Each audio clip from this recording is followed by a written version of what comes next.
Assalamu alaikum, dear students. I hope you are studying. I hope you are listening to the videos. I hope you are receiving all the videos, and I hope they are helping you manage your workload and they're helping you. The good thing about these lectures is that at least they are. You can have a record of them. You can keep them for future uses. I mean, sometimes you are not ready to. Study that lesson when it's being done exactly that day, that time. So it's good that you can, through YouTube, you can approach this lesson anytime you like. Today we are doing, in the last video, if you remember, we had done, what had we done? We had talked about the story, The White Lamb. In the video before this, and not exactly before this, because that was the video in which we talked about the themes and the story and line of the story and all that. And in the last video that we did, we had talked about the reading comprehension questions. We discussed the reading comprehension questions, and we saw how could they be answered. What could be the possible answers to these questions. Today we'll take the exercise ahead. There are a few things that you need to know before we are done with this unit. Now, we'll start with writing suggestions. Now it's a writing exercise, and the first question is, draw the character of Arshak. Was he justified in leaving village without meeting Navasad? Now, we'll look at the first part of it, draw the character of Arshak. Since we haven't met Arshak, keep this in mind that we have met, the readers have met Navasad, but the readers haven't met Arshak. Whatever we come to know about Arshak is through some other character. At many places in the story, we come to know about Arshak and his car and his status and everything. We come to know about it through the villagers who have seen him outside, whether they have seen him outside the chairman's house or inside the chairman's house, or they have seen him walking to the chairman's house, or they've seen him driving a big car that he has brought and all that. So we come to know through him, we come to know about him through other characters. And then some of his childhood we come to know through Navasad's own recollections that he has. वो याद कर रहा है कि जब वो बच्चा था तो वो यूं करता था, ऐसा था, किस तरह उसे पाला, उसके क्या शौक थे, कैसे बातें करते थे, कहाँ कहाँ रहते थे, कहाँ टाइम गुजारते थे, and all that.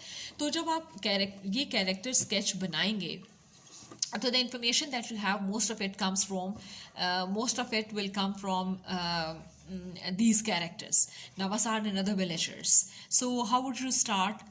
Character sketch बनाते वक्त आप सबसे पहले ये बताएंगे कि it appears that Arshak is a big somebody in the city, and then you will also write about his childhood, that as a child his parents had died, and Navasad, who was his uncle, he brought him up, and he brought him up in this village. And you'll write of all those small things that he did as a child, जो नवासाड ने जगह जगह recollect की हैं lesson के अंदर, कि Arshak जो है वो कैसे उसके साथ जाता था, कैसे वो किस बर्तन में खाना खाता था, कैसे वो एक घर में इकट्ठे रहते थे, and the bed he used to sleep in and all that. फिर वहाँ से आप ये बताएंगे कि अच्छा, जो आर्शक का प्रेजेंट स्टेटस है वो आप सबसे पहले बताएंगे. जब भी आप कैरेक्टर स्केच बनाते हैं तो आप सबसे पहले शुरू कहाँ से करते हैं? शुरू किया जाता है, the first stage in a character sketch is when you say who the person is in the story, what is the role of that character. तो आप इसका रोल क्या है आर्शक का? आर्शक की स्टोरी के अंदर क्या है? आप कहेंगे कि आर्शक जो है basically he is a foster son of Navasard. उसके बाद आप बताएंगे कि why is he his foster son? Because his parents died and Navasad was his uncle who brought him up. And फिर आप बताएंगे इसका प्रेजेंट स्टेटस में आप ये बताएंगे कि वो शहर में वो गया शहर, उसने मॉस्को में पढ़ाई की, उसके बाद वो इट अपेयर्स कि वो बहुत वेल सेटल्ड है और बहुत वेल ऑफ है, because he comes to the village in a big car, and the people who have seen him can testify that he is quite a gentleman now. तो ये सारी बात आप इसमें बताएंगे. And then you'll talk about his character as a person who is ashamed of or embarrassed of, maybe, or for some reason he doesn't want to see Navasar, the one who has brought him up, the one who had raised him as a father. तो वो उससे मिलना नहीं चाहता. वो गांव आता है after a long absence, वो गांव आता है, लेकिन और बड़ी सी गाड़ी में आता है and all that. And when Navasar is preparing to see him, he doesn't come to see Navasar. Now there can be, the writer does not say why doesn't he come to see Navasar. So there can be many reasons. There can be many answers to this. There can be like the writer. अच्छा, एक बात जहन में रखें कि writer ने जानबूझकर इसका कोई प्रॉपर जवाब नहीं दिया आशिक के थ्रू, कि कोई आशिक से पूछता कि why didn't you go and see Navasar, और वो इस बात को आंसर करता कि वो क्यों Navasar से नहीं मिला. इसमें इंटरेस्टिंग बात ये है, इसको कहते हैं ओपन एंडेड रखना किसी चीज़ को. ओपन एंडेड किसी पीस ऑफ राइटिंग को, किसी स्टोरी को ओपन एंडेड रखने का मतलब ये होता है कि राइटर उसमें आपको एक डेफिनेट आंसर, किसी एक ख़ास पॉइंट पे कोई डेफिनेट आंसर नहीं देता, बल्कि राइटर उस पर चाहता है कि हिंट कर देता है, चीज़ों को क्लूज फेंक देता है in the story, but he does not give a definite answer to that certain point. अब यहाँ पर भी अगर आप देखें तो राइटर ने एग्जैक्टली करेक्टली नहीं बताया कि आशिक क्यों नवासार से मिलने नहीं आया, but he wants the reader to infer, he wants the reader to guess, he wants the reader to collect clues from the story and think कि वो क्यों नहीं आया. तो हम बहुत सी चीज़ें लिख सकते हैं. Maybe he was not comfortable with the status that Navasar had. He is a lonely and old and poor farmer. So maybe since he meets the chairman, he does not meet Navasar in the same village. तो शायद एक वजह ये हो सकती है कि chairman is a man of influence, chairman is a man of money, chairman is a man of status. So he comes to see him because he wants to discuss something that can only be discussed with the chairman. I mean, something of importance. But it means it appears, if this is the case, then it appears. तो आप ये लिखेंगे कि इससे थोड़ा सा आपको ये पता चलता है, शायद थोड़ा सा ये क्लू मिलता है कि आशिक के लिए material success और material aspect of this world and success is very very important. And उसके लिए जो material aspect है relationships का, वो बहुत important है. और शायद इसीलिए वो नवासार से भी नहीं मिलता कि उसका वो materially बहुत successful आदमी नहीं है, उसके पास status नहीं है, उसके पास पैसा नहीं है, उसके पास इन्फ्लुएंस नहीं है, तो वो शायद इसलिए वो उससे मिलना नहीं चाहता. लेकिन अगर नवासार के पास कुछ भी नहीं है तो he is his father, foster father, जिसने उसको रेज किया है.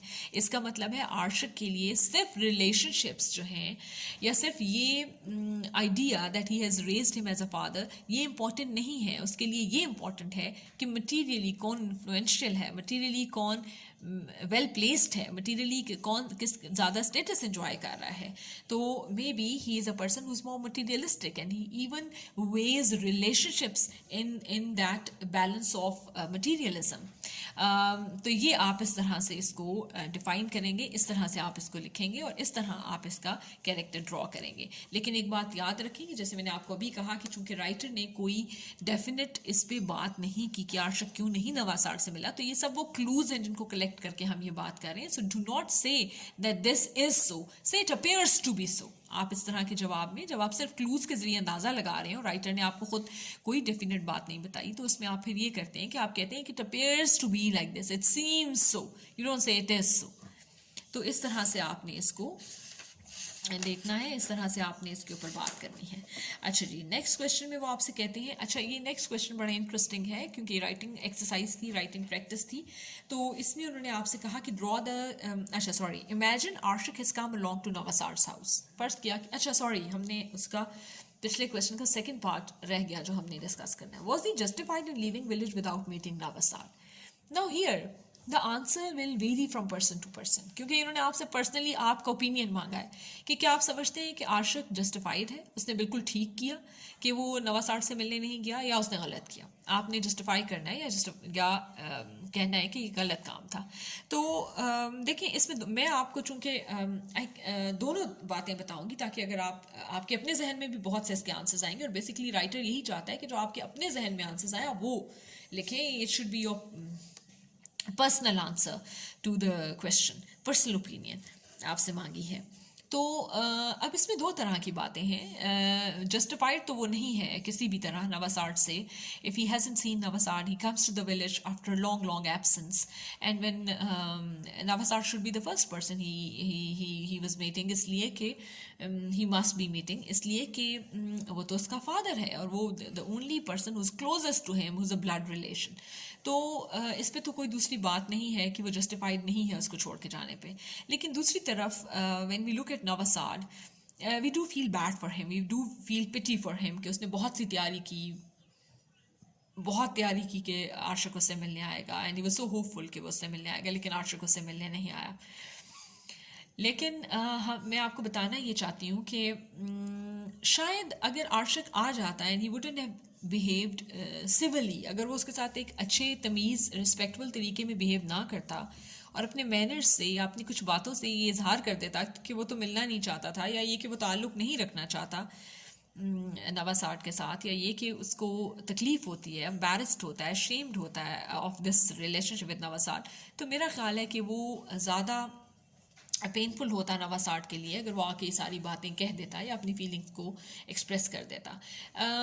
अभी तो Navasard can give him benefit of doubt, इसको बेनिफिट ऑफ डाउट कहते हैं, कि वो उसको बेनिफिट ऑफ डाउट दे सकता है. वो मुख्तलिफ वक्त में ये सोच सकता है, जब उसको ख्याल आएगी कि वो उससे मिले बगैर चला गया, तो ये सोच सकता है कि शायद वो जल्दी में था, शायद ये था, शायद वो था, शायद उसे बहुत जल्दी जाना था, शायद बहुत ज़रूरी काम था चेयरमैन से, शायद वो यहाँ आया हो लेकिन मैं सो रहा था, ऐसी सो मेनी थिंग्स.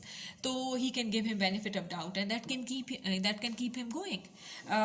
इससे ज़्यादा मुश्किल उसके लिए होता कि अगर वो आ जाता और with his behaviour, with his attitude, with his manners, with his words उसको ये क्लियर कर देता कि उससे मिलना नहीं चाहता, और it is a matter of shame and embarrassment for him to see Navasard. तो मेरा ख्याल है कि वो, जिसे हम कहते हैं ना कि जो हम ये कहते हैं कि लफ्ज़ों के जो ज़ख़म हैं वो ज़्यादा गहरे होते हैं, तो he would have wounded Navasard with his words and with his attitude, जो मेरा ख्याल है ज़्यादा फेटल होता for Navasard, and it would have been harder to come to terms with. See, तो ये बात है. तो you can answer it in any way. दूसरी बात है कि जी, imagine Arshak has come along to Navasad's house. Now, taking cues from the text of the story, The White Lamb, write their most likely conversation as one-page dialogue. यहाँ पर उन्होंने आपको जो technique use करने के लिए कही है वो ये कि जो स्टोरी है वो तो लिखी होती है, अगर आप देखें स्टोरी तो प्रोज में लिखी होती है, डायलॉग कम्प्लीटली डिफरेंट होता है. डायलॉग में आप क्या करते हैं, आप डायलॉग में what do you do in a dialogue, I'll show you, I'll tell you.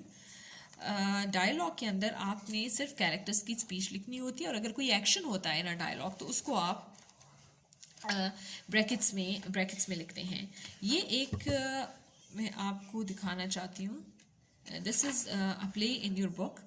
This is page 204. There is this play, the progress एक प्ले है आपकी.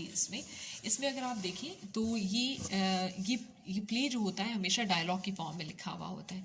तो इसमें उन्होंने आपसे ये देखें, पहले सीन को पूरा सीन लिखा है, पूरा सीन स्केच किया है. आपके पास भी चॉइस है, आप पूरा सीन स्केच करें. उसके बाद आप ये देखिए, अगर यहाँ पर इन्होंने कैसे लिखा है, एक कैरेक्टर का नाम लिखा सर्वेंट ने क्या कहा, कौरी ने क्या कहा, फिर क्या है कि जी हाना ने क्या कहा. तो ये this is how you right in the form of dialogues. वो आपसे ये चाहते हैं कि फ़र्ज़ करें कि नवासाड फाइनली मिलने आ गया आशिक से एट हिज होम. आशिक और नवासाड के दरमियान क्या बातचीत हुई होगी. अब वो आपसे टोटली कम्प्लीटली 100% इमेजिन करने को नहीं कह रहे. It shouldn't be an imaginary talk. They want you to take cues from the text. आप टेक्स्ट से क्यूज उठाएं, टेक्स्ट में से कुछ ऐसी बातें उठाएं जिनसे आपको आइडिया हो कि वो क्या बातें करेंगे. जैसे फॉर एग्जांपल नवासाड क्या बातें करेगा. हमें टेक्स्ट में बहुत से क्यूज मिलते हैं जिसमें हमें पता चलता है कि नवासाड ने क्या बातें की होंगी. जैसे कि फॉर एग्जांपल नवासाड जो अपने आप से बातें कर रहा था, अलाउड थिंकिंग कर रहा था कि जब आशिक आएगा तो मैं उसे ये कहूँगा, मैं ये बताऊँगा, मैं उसको वो चीज़ें दिखाऊँगा जो वो अपने चाइल्डहुड में यूज़ करता था एंड ऑल दैट. तो वो सारी जो चीज़ें हैं वो they are the cues will take from the text. कि नवासाड ने उसे ये कहा कि look at this bed, you use to sleep in this bed, look at this bowl, you use to drink from this bowl. तो ये सारी बातें वो हो सकती हैं.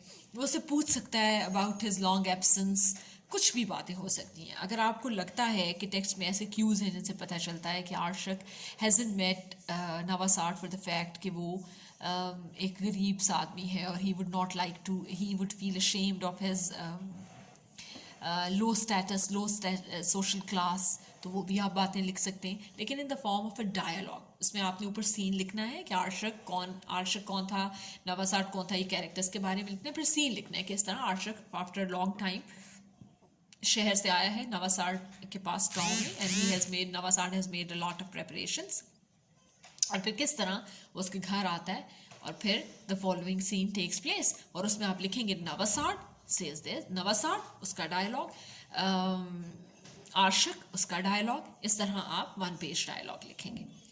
आ जाए जी ओरल कम्युनिकेशन के ऊपर। ओरल कम्युनिकेशन के अंदर इन्होंने आपको 5 टर्म्स दी हैं और कहा है कि इनको इंटरनेट से सर्च करें। अच्छा, इसमें इंटरेस्टिंग बात यह है, इन्होंने स्टूडेंट्स को सर्च करने के लिए कहा है, तो मैं आपको सिर्फ क्लूज दूंगी हल्के से, और मैं चाहूँगी ये कि आप खुद अपनी रिसर्च करें इनके ऊपर और ख़ुद देखें विद एग्जांपल्स की क्या कॉन्सेप्ट्स होते हैं जिसमें बताए हैं। पहला है सोशल मोबिलिटी। अच्छा, सोशल मोबिलिटी का मतलब होता है चेंज होना, मूवमेंट में होना किसी चीज़ का। तो सोशल मोबिलिटी जो है basically this is a change in your social status and in your social class. Social mobility का मतलब है कि आप सोशली चेंज आ रहा है आपके स्टेटस में, आप सोशली मोबाइल हैं, आप पहले एक क्लास से बिलोंग करते थे, अब आप किसी और क्लास से बिलोंग करते हैं, आपकी पोजीशन, आपकी क्लास सोसाइटी में ऊपर या नीचे किसी भी तरह लेकिन मूव कर रही है, then it is social mobility. Then there is social class. Social class basically क्या होती है, in most societies there are categories in the society, upper class, upper middle class, low middle class, lower class, इस तरह बहुत सी societies में class division होती है। तो वो बेसिकली क्लास डिवीजन क्या होती है, they are categories, social, those are social categories. तो जो सोशल कैटेगरीज हैं they are basically called social class. वो कैटेगरी बहुत सी चीज़ों से के ज़रिए डिटर्मिन होती है, उसमें वेल्थ भी आ सकती है, उसमें एजुकेशन आ सकती है, उसमें स्टेटस आ सकता है। तो हर कोई पॉलिटिकल और सोशल हर तरह के स्टेटसेस के ऊपर, रिलीजियस स्टेटसेस के ऊपर भी सोशल क्लासेस होती हैं। अच्छा जी, सोशल हायरार्की जो है, हायरार्की बेसिकली क्या होती है, जो स्टेप बाय स्टेप सबसे ऊपर कौन आएगा, जैसे फॉर एग्जांपल किसी ऑर्गेनाइजेशन की हायरार्की होती है, सबसे ऊपर चेयरमैन है, चेयरमैन के नीचे डेप्यूटी चेयरमैन है, डेप्यूटी चेयरमैन के नीचे डायरेक्टर है, डायरेक्टर के नीचे असिस्टेंट डायरेक्टर, ऐसी तो इस तरह से हायरार्की होती है सबसे ऊपर। तो इसी तरह सोशल हायरार्की भी होती है, which class will come on the top, उसके नीचे कौन सी है, उसके नीचे कौन सी, that is social hierarchy. The next term that you have is horizontal social mobility. We talked about social mobility. Social mobility हमने कहा कि चेंज इन सोशल स्टेटस, आपका जो सोशल क्लास है, जो सोशल कैटेगरी है, जो सोशल स्टेटस है, उसमें जो चेंज आता है उसको सोशल मोबिलिटी कहते हैं। हॉरिजॉन्टल सोशल मोबिलिटी ये होती है कि आपकी सोशल क्लास में चेंज आया, लेकिन वो चेंज सिर्फ नाम में आया, आप सोशली उसी क्लास से बिलोंग करते रहे जिसमें आप करें। फॉर एग्जाम्पल, इसकी आपको छोटी सी मिसाल ये देती हूँ कि अगर एक शख्स was working as an assistant director in a company, उसने कंपनी चेंज कर ली but he remained an assistant director. Now this is a mobility, उसने चेंज किया है, वो मूव आउट किया है, मूव इन किया है, लेकिन जो हॉरिजॉन्टल रहा है, वो उसका जो सोशल स्टेटस है वो सेम रहा है, सिर्फ नाम बदल गया कंपनी का। Now this is horizontal. Horizontal basically होता है on along the x axis, तो वो एक ही जगह पर साइड्स पे मूव करता जा रहा है। एक मोबिलिटी जो नेक्स्ट वाली आपकी टर्म है वो होती है वर्टिकल सोशल मोबिलिटी। वर्टिकल आपका वाई एक्सेस होता है, ये वाला।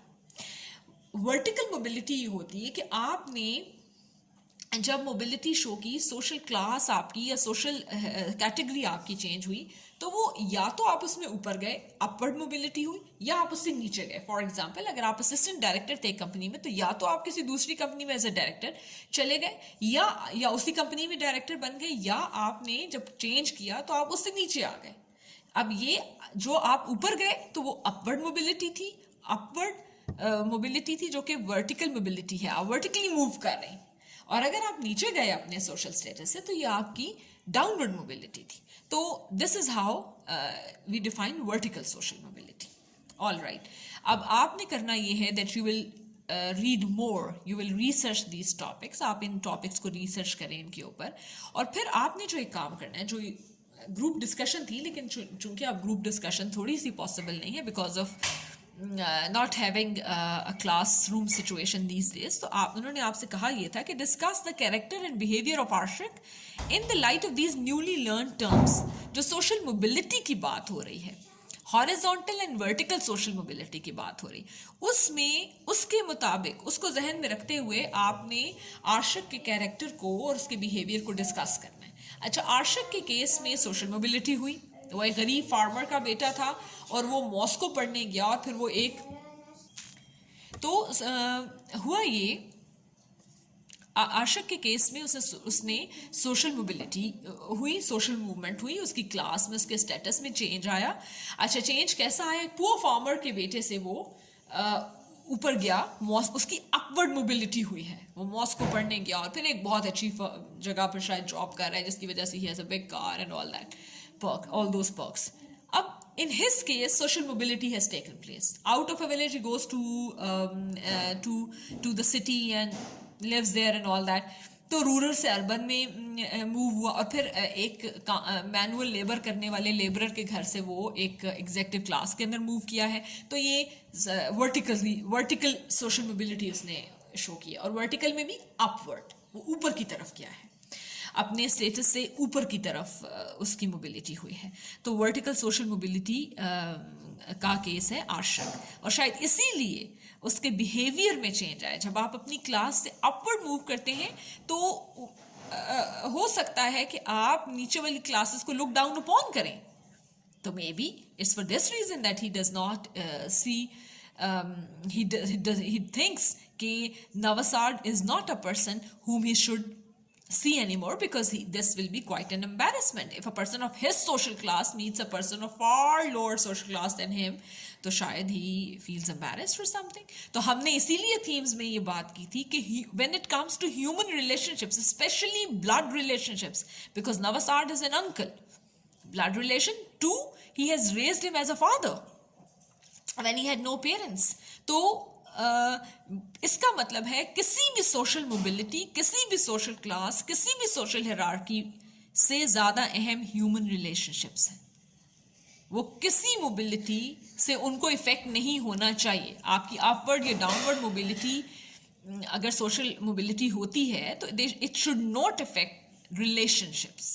दे are far more superior. This is what writer has tried to show. अच्छा जी, coming to vocabulary and grammar. इसमें वोकेबलरी और ग्रामर में छोटी छोटी कुछ चीज़ें हैं जो आप के लिए समझना ज़रूरी है. वोकेबलरी में आपके पास उन्होंने कुछ वर्ड्स दिए हैं आपको. This is page 91 in my book. उसके अंदर आपने करना ये है कि वर्ड्स हैं ब्रैकेट्स में दिए हुए हैं, और आपने उन वर्ड्स को उनकी फॉर्म चेंज करनी है. वर्ड्स वही रहेंगे. जैसे फॉर एग्जांपल अगर हैप्पी है तो वो हैप्पीनेस हो सकता है. गेट है, गेटिंग हो सकता है, गॉट हो सकता है. यानी आपने वर्ड की फॉर्म चेंज करनी है अकॉर्डिंग टू द कॉन्टेक्स्ट. जहाँ पर आप उसे सेट कर रहे हैं वहाँ उसकी कौन सी फॉर्म आएगी. मैंने देखा इसमें कि बहुत से जब आपने फॉर्म चेंज की तो कुछ वर्ड्स, जैसे अगर एडजेक्टिव्स थे तो वो नाउन बन गए, अगर वो नाउन थे तो वो कुछ और किसी और कैटेगरी में आ गए.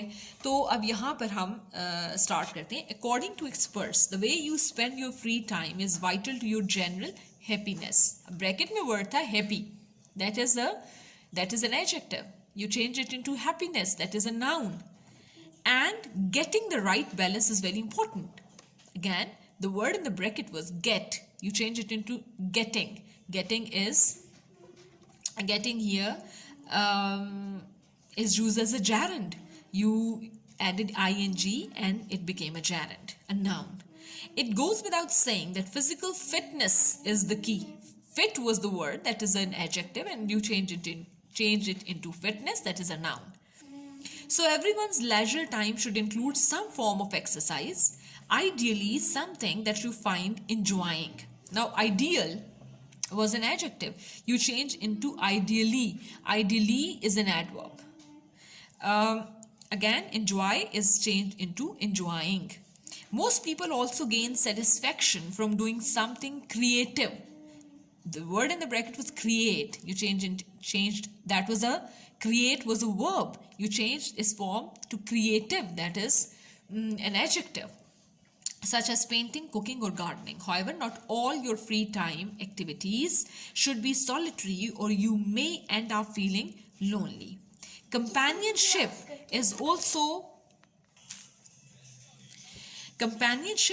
important to most people's sense of well-being, but you must find the right kind of social interaction.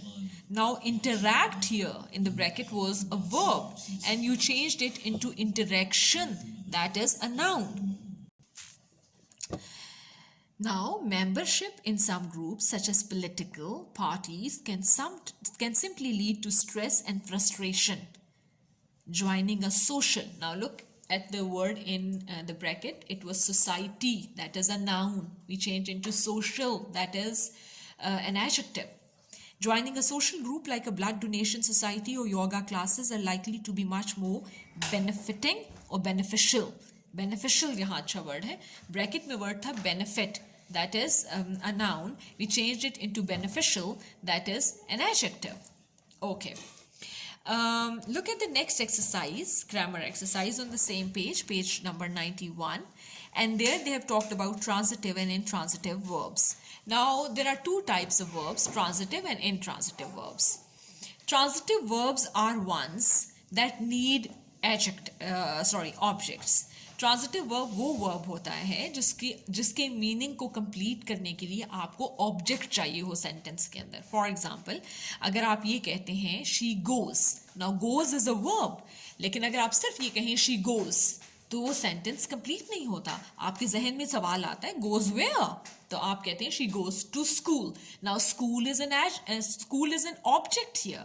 तो गोज को गो का इस सेंटेंस में गोज का मीनिंग कंप्लीट करने के लिए आपको टू स्कूल की जरूरत है, वरना आपके जहन में कंफ्यूजन रह जाएगी और मीनिंग कंप्लीट नहीं होगा.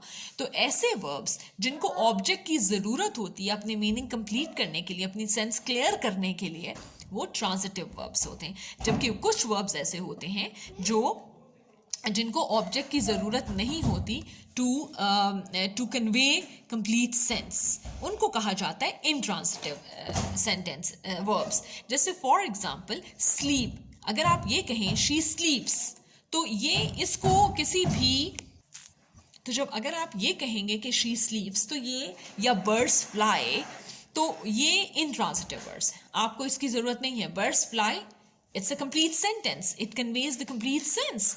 परिंदे उड़ते हैं, ऑल राइट, इसमें अब आपको इसकी ज़रूरत नहीं, कहाँ उड़ते हैं, क्यों उड़ते हैं, इसकी आपको ज़रूरत नहीं है. तो इसलिए इंट्रांजिटिव वर्ब वो वर्ब होता है जिसको ऑब्जेक्ट की ज़रूरत नहीं होती, और ट्रांजिटिव वर्ब वो होता है जिसको ऑब्जेक्ट की ज़रूरत होती है. अब उन्होंने यहाँ पर आपको जैसे कहा she was crying all day long. अब शी वॉज क्राइंग ये खुद एक कंप्लीट सेंटेंस है, इसको किसी ऑब्जेक्ट की जरूरत नहीं है, तो आप ये इंट्रांजिटिव हुआ. क्राइंग इसमें इंट्रांजिटिव वर्ब है. We showed her the photo album. Now look at this. If we complete the sentence here, we showed, बस full stop. तो आपको मतलब क्लियर नहीं हुआ. Showed what? तो इसका मतलब है कि यहाँ पर आपको इसमें ऑब्जेक्ट चाहिए. तो आप कहते हैं showed, we showed her. हर भी ऑब्जेक्ट है इसमें और फोटो एल्बम भी इसमें ऑब्जेक्ट है. तो showed जो है वो कंप्लीट नहीं होता without an object, so it is a transitive verb. The doctor advised, again इस पे आप सेंटेंस कंप्लीट नहीं कर सकते, आपके जहन में सवाल रह जाएगा कि एडवाइज्ड हूम, व्हाट. तो ये एडवाइज यहाँ पर ट्रांजिटिव है. रेनिंग इंट्रांजिटिव है. लॉफ्ट इंट्रांजिटिव है. गेव ट्रांजिटिव है. Slept is intransitive. अच्छा, अब ये जो slept है, they slept, ये कुछ हद तक यानी they slept is the sense is complete. लेकिन अगर आप in the street को डालते हैं तो तब भी ये ठीक है. I ate the cherries. Ate is transitive. My father doesn't drink coffee. Transitive. Drink इसमें ट्रांजिटिव है. ही always keeps his money in a wallet. Keeps जो है वो ट्रांजिटिव है, क्योंकि जब आप कहते हैं ऑलवेज कीप्स तो आपके जहन में सवाल आता है कीप्स व्हाट, वेयर. तो फिर इसके लिए his money in a wallet. अच्छा, अगले उस पर अगर आप आ जाएं, अगली एक्सरसाइज पे तो उन्होंने आपको कुछ वर्ब्स इसमें दिए हैं जो बताना है ट्रांजिटिव है या इंट्रांजिटिव है. Some ants fight fiercely. Now fight is a verb that is intransitive here. The explosion sank the ship. Sank is the verb that is transitive. He spoke loudly. Spoke is the verb that is intransitive. Boil the water. Boil is the verb that is transitive. The horse kicked the boy. If you say the horse kicked, it's not complete. Kicked what? Kicked whom? So you say the boy. So kicked is the verb and it is transitive. The watchman blew his whistle. Blew here is the verb, that is second form of blow, and it is transitive. He took shelter under a tree. Took is the verb and it is transitive. The birds sang sweetly. Sang is the verb and it is intransitive. The fire burns brightly. Burns is the verb and it is intransitive. Birds fly in the sky. Fly is the verb and it is intransitive. Time heals all wounds. Heals is the verb and it is transitive. Because you can even say time heals. Time heals all wounds. Heals is the verb and it is transitive. Because when you say time heals, you say heals what? Then you say all the wounds. So heals is the verb here and it is transitive. You surprised me. Surprise is the verb and it is transitive. Do sit down. Sit down or sit is the verb and it is intransitive. I usually sleep well. Sleep is the verb here and it is intransitive. Let's eat something. Eat is the verb and it is transitive. So here you come to know about transitive and intransitive verbs. I'll repeat these and I'll tell you what are transitive verbs and what are intransitive verbs. Transitive verbs are those verbs whose meaning are not complete unless you add an adjective to them. Very good example is she keeps. Now she keeps is not a sentence where keep does not convey complete sense. You say she keeps what? Where? And you say all right, she keeps her door locked. Now here her door is the object. So you need an object to complete the sense of the verb keep. So keep is a transitive verb because it needs an object. On the other hand, there are verbs that do not need an object. For example, when you say it was raining. Now, raining, where, when, you do not ask that. When somebody says it was raining, you say all right, the sentence is complete. See, so raining, it means raining is an is a verb that does not need an object to complete its sense, to convey complete sense. So it means that raining is an intransitive verb. So all verbs that do not need objects to convey complete sense are called intransitive verbs. So this is the exercise. I always encourage my students to do some exercises from some other book. For example, any grammar book. You can use any grammar book, but for a reference I can say you can use High School Grammar by Wren and Martin. आप कोई भी जब grammar की बात सीखें, चाहे वो adjectives हैं, कोई